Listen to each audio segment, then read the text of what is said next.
জীবনে এমন অনেক মানুষ থাকবে যারা তোমার সাফল্য, উন্নতি বা ভালো অবস্থান দেখে খুশি না হয়ে হিংসা করবে। তারা তোমার সমালোচনা করবে, পিছনে কথা বলবে কিংবা তোমাকে ছোট করার চেষ্টা করবে। কিন্তু তাদের প্রতিটি কথার জবাব দেওয়া কখনোই বুদ্ধিমানের কাজ নয়।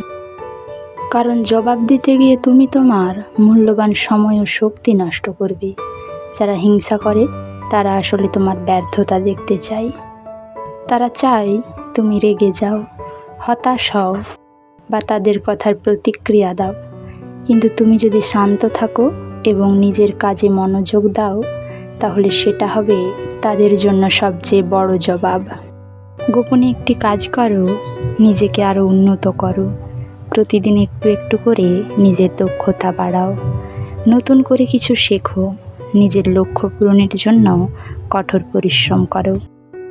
যখন তোমার সাফল্য আরও বড় হবে, তখন তোমাকে কিছু বলার প্রয়োজনই হবে না।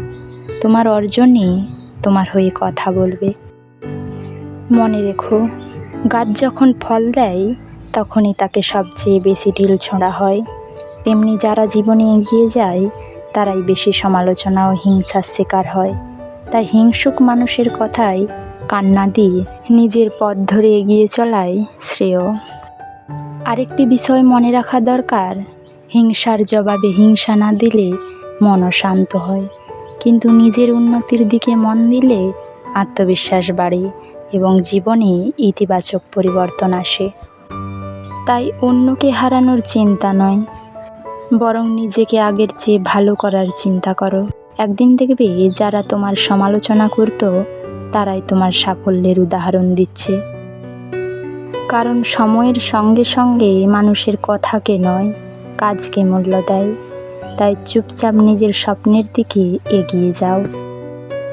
অযথা তর্কে নয়, পরিশ্রমে উত্তর দাও। রাগে নয়, সাফল্যে প্রতিক্রিয়া দেখাও। সবচেয়ে বড় কথা, জীবনে সফল মানুষরা অন্যের সমালোচনায় সময় নষ্ট করে না। তারা নিজেদের লক্ষ্য নিয়ে ব্যস্ত থাকে। তাই যদি কেউ তোমার হিংসা করে, তাকে জবাব দেওয়ার দরকার নেই। শুধু গোপনে নিজের উন্নতির কাজ চালিয়ে যাও। কারণ নীরব পরিশ্রম এবং বড় সাফল্যই হিংসুকদের জন্য সবচেয়ে বড় জবাব।